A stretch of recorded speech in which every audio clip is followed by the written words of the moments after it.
আসসালামু আলাইকুম। আশা করি বন্ধুরা আপনারা সকলে ভালো আছেন। আপনারা দেখছেন হ্যাকিং ফোর্স ভিডিও, আর হ্যাকিং ফোর্স ভিডিওর পক্ষ থেকে আমি আশিক আছি আপনাদের সঙ্গে। প্রতিদিনের মতো আরও একটি নতুন ভিডিও নিয়ে আজকে উপস্থিত হলাম। তো আজকের ভিডিওতে আমি আপনাদেরকে দেখাবো কিভাবে আপনারা একটি জেনারেটরকে সম্পূর্ণভাবে সার্ভিস করবেন। তো আজকে আমরা যে জেনারেটর সার্ভিস করব এটা হচ্ছে একটি ডিজেল জেনারেটর। এটা হচ্ছে 500 কেভি একটি জেনারেটর। তো আমাদের সব মালামাল এখানে রেডি আছে। আপনাদের মোবিল ইঞ্জিনের যে লুব অয়েল আছে সেটার গ্রেড দেখে আপনারা লুব অয়েল নেবেন এবং প্রত্যেকটি ফিল্টার, এয়ার ফিল্টার সহ লুব অয়েল ফিল্টার এবং ডিজেল ফিল্টার, ফুয়েল ফিল্টার সবগুলোরই পার্ট নাম্বার আলাদা আলাদা দেওয়া আছে। সেই পার্ট নাম্বার আপনারা ফিল্টারের গায়ের মধ্যে দেখতে পাবেন। সেটা অনুযায়ী আপনারা কিন্তু ফিল্টার ক্রয় করবেন। চেষ্টা করবেন পার্কিন্সের অরিজিনাল ফিল্টার নেওয়ার জন্য। আপনার যেই ব্র্যান্ডই হোক না কেন, যেই ব্র্যান্ডেরই ইঞ্জিন হোক না কেন, সেই ব্র্যান্ডেরই অরিজিনাল ফিল্টার নেওয়ার জন্য। তো দেখতে পাচ্ছেন আমাদের ফিল্টারগুলো রেডি আছে। আমাদের এই ইঞ্জিনের 3টা ফিল্টার আছে, তো আমরা এখানে সবগুলো রেডি করে রাখছি। দেখতে পাচ্ছেন ফিল্টারের গায়ের মধ্যে কিন্তু পার্ট নাম্বার দেওয়া আছে CH10931933029, 3টা পার্ট নাম্বার দেওয়া আছে। তো এই পার্ট নাম্বার অনুযায়ী কিন্তু আপনারা ফিল্টার ক্রয় করবেন। আমরা কিন্তু সম্পূর্ণ প্রসেস রেডি করে রাখছি। তো এখানে সার্ভিস করার আগে জেনারেটরটা চালিয়ে একটু আমরা হিট করে নিছি অয়েলটা, যেহেতু আমাদের জেনারেটরটা চলেনি, বন্ধ ছিল। তারপরে আমরা কিন্তু খুব সাবধানতার সহিত আমরা যে মোবিল ড্রেন লাইনটা আছে এটা কিন্তু আমরা খুলে ফেলতেছি। তো এটা একটু গরম থাকলে আপনারা সাবধানে খুলবেন। এটাতে কিন্তু ওয়ারিং থাকে, খেয়াল রাখবেন। দেখতে পাচ্ছেন আমরা অতি সাবধানতার সহিত এটা খোলার পরে কিন্তু আমরা মোবিলটা ড্রেন দিচ্ছি। তো আমাদের এখানে কিন্তু জেনারেটরের স্পেস একটু কম, এই জন্য আমরা ছোট্ট মোবিল বালতির মধ্যে নিয়েই সেটা কিন্তু বাইরে ফেলে দিচ্ছি। তো অর্ধেক অর্ধেক করে নিচ্ছি যাতে এটা এক জায়গা থেকে আরেক জায়গায় নিয়ে যেতে সুবিধা হয়, বেশি ওয়েট না হয় এবং পড়ে না যায়।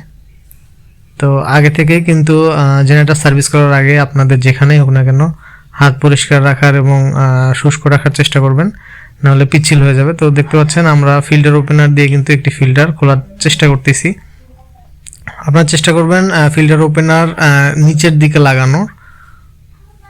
দিকে লাগানোর ফিল্টারের, তাহলে কিন্তু খুব সুন্দরভাবে কোনো প্রকার ড্যামেজ ছাড়াই, ফিল্টারের কাভারে কোনো প্রকার ড্যামেজ ছাড়াই খুলতে পারবেন। তো আমরা কিন্তু একটু দেখতে পাচ্ছেন একটা খুলে ফেলছি।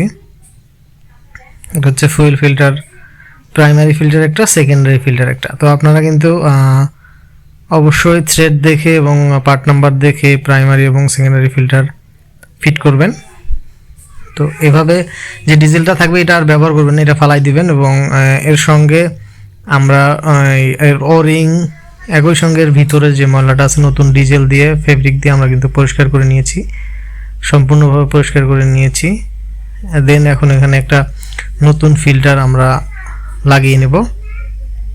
এরপরে আমরা এখানে ভালো ডিজেল আমাদের জার থেকে ঢেলে এটা পরিপূর্ণ করে তারপরে কিন্তু এটা আমরা ফিটিং করব। একইভাবে আমরা প্রাইমারি এবং সেকেন্ডারি দুটো ফিল্টারই এইভাবে পরিবর্তন করে দেব। অবশ্যই ফিল্টার পরিবর্তন করার সঙ্গে সঙ্গে আমরা ফিল্টারের যে কাভারটা আছে এটার মধ্যে ময়লা কিন্তু তলার দিকে থেকে থাকে, এটা কিন্তু আমাদেরকে পরিষ্কার করে নিতে হবে। আমরা একইভাবে কিন্তু দুটি ফিল্টারই পরিষ্কার করতেছি, আপনারা ভিডিওতে দেখতে পাচ্ছেন। সেম প্রসেসে আপনারা কিন্তু এইভাবে জেনারেটর সার্ভিস করতে পারবেন। আপনাদেরকে বাহিরে কোনো প্রকার টাকা খরচ করতে হবে না। দ্যাটস মিন কোনো প্রকার বাহিরের যে ইঞ্জিনিয়ার দ্বারা আপনাদেরকে জেনারেটর সার্ভিস করা লাগবে না। এই ভিডিওটা যদি সম্পূর্ণ দেখেন, তো অনেকে আছেন ভিডিও কিন্তু সম্পূর্ণ দেখেন না, একটু ফার্স্টে দেখেন এবং লাস্টে দেখেন, মিডলে একটু টেনে দেখেন, তারা কিন্তু অনেক কিছু মিস করবেন, এতে কিন্তু আপনার জেনারেটরটা নষ্ট হয়ে যেতে পারে। তো দেখতে পাচ্ছেন আমরা সাবধানতার সহিত একটি ফিল্টার আবার ওর আগের পজিশনে লাগিয়ে দিচ্ছি। অবশ্যই ফিল্টারে কিন্তু তেল রিফিল করে নেবেন, দ্যাটস মিন ফুয়েল রিফিল করে নেবেন। সেটা ডিজেল হোক, অকটেন হোক, যে কোনো জেনারেটরই হোক না কেন, সেটা কিন্তু ফুয়েল আপনাকে সম্পূর্ণ রিফিল করে নিতে হবে। তো আমরা এইবার সেকেন্ডারি ফিল্টারটা খুলে ফেললাম। তো দেখতে পাচ্ছেন সেম ভাবে আমরা এইটা পুরাতন যে ফিল্টারটা আছে এটা খুলে নিলাম। নেওয়ার পরে দেখতে পাচ্ছেন ও কিন্তু হাত দিয়ে ভিতরটা পরিষ্কার করতেছে, একটু নাড়াচাড়া দিয়ে নিল যাতে ময়লাটা তেলটার সঙ্গে উঠে আসে এবং তেলটা এখান থেকে ফালাই দিয়ে নতুন তেল বা নতুন ভালো ফেব্রিক দিয়ে এটা কিন্তু আবার পরিষ্কার করে নিতে হবে, যাতে ভিতরে কোনো প্রকার গাদ বা ফুয়েলের যে ময়লাগুলো আছে এগুলো যেন না থাকে, কারণ নতুন ফিল্টার আমরা এখানে ফিট করব। তো দেখতে পাচ্ছেন আমার হাতে নতুন ফিল্টার। চেষ্টা করবেন ওরিংগুলো ভালো করে চেক দিয়ে, যদি ভালো থাকে চেঞ্জ না করলেও চলবে, কিন্তু ওরিংগুলো চেষ্টা করবেন নতুন লাগিয়ে দেওয়ার। এর আগে ওরিং একটু ভালো করে আঙ্গুলের মধ্যে ঘুরিয়ে নেবেন, তাহলে ওরিংটা একদম পারফেক্ট জায়গায় বসবে। দেখতে পাচ্ছেন আমাদের কাভারগুলো খুব সুন্দর আছে এবং ওরিংটা লাগানো মাত্রই খুব সুন্দরভাবে ফিট হয়ে গেল। তো আমরা কিন্তু এখন ফিল্টারটা বসিয়ে নিলাম। ফিল্টারটা বসিয়ে নেওয়ার পরে এখন আমরা জার থেকে নতুন ডিজেল আবার এখান থেকে রিফিল করে দিব। দেওয়ার পরে কিন্তু আমরা এটা আবার ফিটিং করব। তো এটা কিন্তু একদম কানায় কানায় পরিপূর্ণ করে নেবেন ফিল্টারটা, যেন কোনো গ্যাপ না থাকে। যদি বেশি পরিমাণে গ্যাপ রেখে আপনারা যদি এই ফিল্টার লাগিয়ে ফেলেন, তাহলে কিন্তু এখানে এয়ারের সৃষ্টি হবে, এয়ার গ্যাপের সৃষ্টি হবে, তখন কিন্তু হাওয়া ধরে থাকবে, ইঞ্জিন রান হবে না। তো আমরা এবার মোবিল ড্রেন দেওয়ার পরে মোবিল এয়ার পাইপ দিয়ে এটাকে ক্লিন করব। যেহেতু আপনারা চাইলে কিন্তু ইঞ্জিন ফ্লাশ ইউজ করতে পারেন। ইঞ্জিন ফ্লাশ ব্যবহার করার পরে 10 মিনিট যেভাবে বললাম সেই প্রসিডিউরে তারপরে আপনারা মোবিলটা ড্রেন দিবেন, তাহলে কিন্তু আপনার ইঞ্জিন ফ্লাশ হয়ে যাবে। তো ইঞ্জিন যদি বেশি দিন আপনারা ইঞ্জিন ফ্লাশ ব্যবহার না করেন, সেক্ষেত্রে ইঞ্জিন ফ্লাশ ব্যবহার না করাই ভালো। এতে করে পরবর্তীতে ইঞ্জিনে যদি কোনো জায়গায় বেশি গাদ জমে থাকে, সেটা পরিষ্কার করতে গিয়ে লিকেজ হয়ে যেতে পারে, এটা খেয়াল রাখবেন। তো আমরা এখন কিন্তু সেকেন্ডারি ফিল্টারটা লাগিয়ে নিচ্ছি অতি সাবধানতার সাথে। প্রত্যেকটা জিনিস কাজের সময় আপনারা একজন দুইজন ব্যবহার করবেন, একাই কাজ করতে একটু অসুবিধা হয়, প্রত্যেকটা কাজ যে কোনো কাজই হোক না কেন। তো অপরদিকে কিন্তু এয়ার ক্লিনিং করা হচ্ছে, দেখতে পাচ্ছেন গাদ সহ মোবিলটা বের হয়ে আসতেছে। ইন্ডাস্ট্রিতে এয়ারের ভালো প্রেশার থাকে, তো সেটা দিয়ে কিন্তু আপনারা পরিষ্কার করে নেবেন। এইদিকে আমাদের ফিল্টারটা কিন্তু টাইট করে লাগানো হচ্ছে। চেষ্টা করবেন ফিল্টার খোলার সময় ফিল্টার ওপেনার এবং নিচে একটা দেখতে পারবেন, ফিল্টারের নিচে একটা বোল্ট আছে, সেখানে সেই জায়গাটায় নাট বা বোল্টের মতো সাইজের একটা ঘাট করা আছে, সেখানে যদি আপনারা অ্যাডজাস্টেবল রেঞ্চ লাগিয়ে নেন, তাহলে কিন্তু খুব ইজিলি ফিল্টারগুলো কষ্ট ছাড়াই খুলতে পারবেন। তো আমরা সেম প্রসেসে লুব অয়েল ফিল্টারটা খুলে নিলাম। লুব অয়েল ফিল্টারটা ইজিলি খোলা যায়, কারণ এটার থ্রেডটা একটু বড়, তো এটা কম প্রেসারে খুলে যায়। তো এটাও সেমভাবে আমরা ডিজেল দিয়ে ভালো করে ধুয়ে নেব। নেয়ার পরে কিন্তু এখানে ডিজেল রাখা যাবে না, এটাকে খুব সুন্দর করে শুকনো ফেব্রিক দিয়ে কিন্তু এটাকে মুছে আমরা একদম ডিজেল যেন না থাকে সেইভাবে শুষ্ক করে নেব। এবং পার্ট নাম্বার দেখে আমরা ফিল্টারটা দেখতে পাচ্ছেন আমরা কত সুন্দর এবং যত্ন সহকারে পরিষ্কার করতেছি। সেম প্রসিডিউর ফলো করে কিন্তু আপনাদেরকে এটা কিন্তু ক্লিন করতে হবে এবং সঠিকভাবে। আর একটা জিনিস খেয়াল করবেন, অনেক সময় কিন্তু এই ওরিংগুলো ফিল্টারের ভিতরে দিয়ে থাকে তারা প্যাক করার সময়, তো এটা কিন্তু খেয়াল রাখবেন যেন ভিতরে কোনো কিছু না থাকে। দেখতে পাচ্ছেন, এই জন্য আমি আপনাদেরকে ভিতরটা একটু দেখাইলাম। তো সেমভাবে আমরা এটার মধ্যে ওরিং লাগাই নিব। তো ওরিংটা একটু হাত দিয়ে ঘোরাই দিবেন, যখন লাগাবেন হাতের মধ্যে একটু ঘোরাবেন, তাহলে ওরিংটা পিচ্ছিল হবে এবং সোজা হবে। তো ওরিংটা লাগানোর পরে আমরা কিন্তু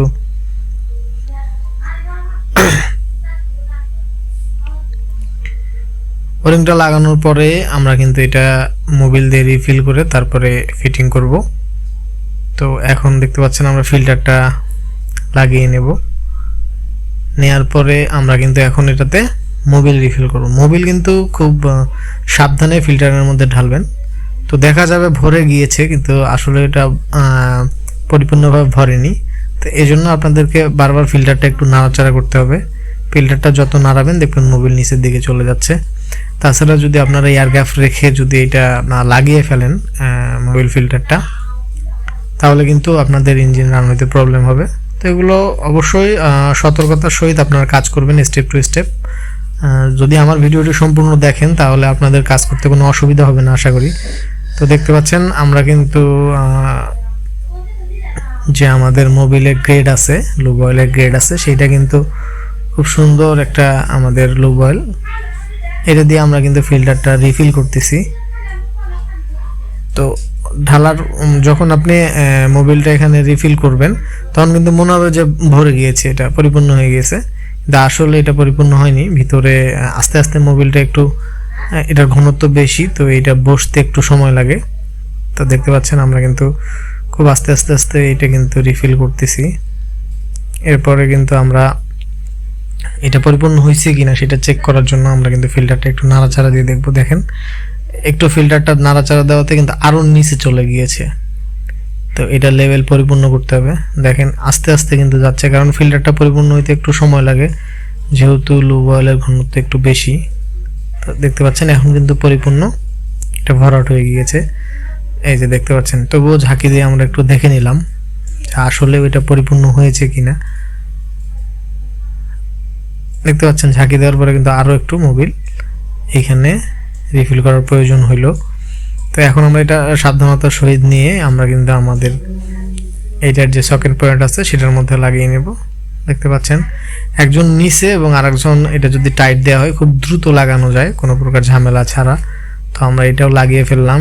এইবার ফিল্টার ওপেনার দিয়ে এটাকে খুব সুন্দরভাবে টাইট দিয়ে দিলাম।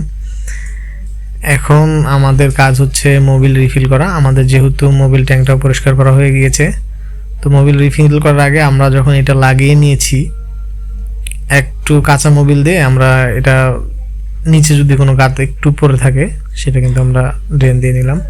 তার আগে আমাদের এই এখানে দেখতে পাচ্ছেন যে আমরা বল্টুটা লাগাচ্ছি বা ট্যাঙ্কের যে পয়েন্টে বোল্টটা লাগাচ্ছি, এটা কিন্তু অবশ্যই এর সামন পার্টে কিন্তু আছে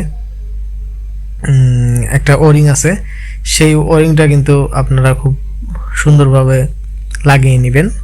তো আমরা কিন্তু আরও একবার মোবিল দিয়ে আমাদের যে পিওর ফ্রেশ মোবিল আছে সেইটা দিয়ে কিন্তু আরেকবার ক্লিন করে নিলাম। এতে করে যদি কোনো পুরাতন মোবিলের গাদও পড়ে থাকে সেটা কিন্তু এই নতুন মোবিলের দ্বারা আবার কিন্তু বাইরে বের হয়ে আসতেছে। তো লুব অয়েল যেহেতু আমরা ইঞ্জিন ফ্লাশ করিনি সেজন্য আমাদের লুব অয়েল দিয়ে আবার ক্লিন করার প্রয়োজন। আপনারাও এভাবে করবেন, সমস্যা নেই। একটু লুব অয়েল যদি বেশি খরচ হয়ে যায় তাহলে ইঞ্জিনটা কিন্তু ভালো থাকবে। তারপরে আমরা খুব সুন্দর করে সেই ক্যাপটা আমরা লাগিয়ে নিয়েছি, আমরা ওরিংটা চেক দিয়েছি। তো এটাতে ওরিং চেঞ্জ করার প্রয়োজন নেই, কারণ ওরিংটা অনেক দিন পর্যন্ত চলে। কিছু কিছু জায়গায় ওরিং চেঞ্জ করার প্রয়োজন পড়ে, সেটা দেখে নেবেন যদি খেয়ে যায়। তো অপর দিকে কিন্তু আমরা এটাকে পাম্পিং করতেছি। দেখতে পাচ্ছেন আমাদের প্রাইমারি এবং সেকেন্ডারি যে ফুয়েল ফিল্টার আছে তার উপরে কিন্তু এই পাম্পটা আছে। এটা বাম দিকে লুজ দিয়ে আপনারা যদি হাতে না খুলতে পারেন তাহলে ফিল্টার ওপেনার দিয়ে সুন্দর করে লুজ দিয়ে খুলে এটা কিন্তু এভাবে একটু পাম্প করবেন। তারপরে প্রায় 5 থেকে 7 মিনিট বা 2 থেকে 3 মিনিট পাম্প করার পরে এটা কিন্তু একটু টাইট হবে। তো টাইট হওয়ার পরে এটা কিন্তু আপনারা এই জায়গাটা যেটা ফাঁকা আছে, এয়ার গ্যাপ আছে, সেটা কিন্তু ফুয়েল দিয়ে পরিপূর্ণ হয়ে যাবে। তো আমরা দেখতে পাচ্ছেন আমাদের এটা হচ্ছে এয়ার ফিল্টার আমরা কিছুদিন আগে পরিবর্তন করছি। তো এটা কিন্তু আমাদের আর পরিবর্তন করার প্রয়োজন নেই।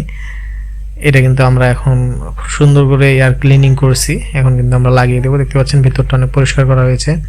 তো আপনারা কিন্তু আপনাদের জেনারেটরের ইঞ্জিনিয়ার থেকে অথবা জেনারেটরের যে ইউজার ম্যানুয়াল আছে বা ক্যাটালগ আছে সেখান থেকে কিন্তু টাইম দেখে নেবেন যে আসলে কত ঘন্টা পর পর জেনারেটর সার্ভিস করতে হবে আপনাদেরটা।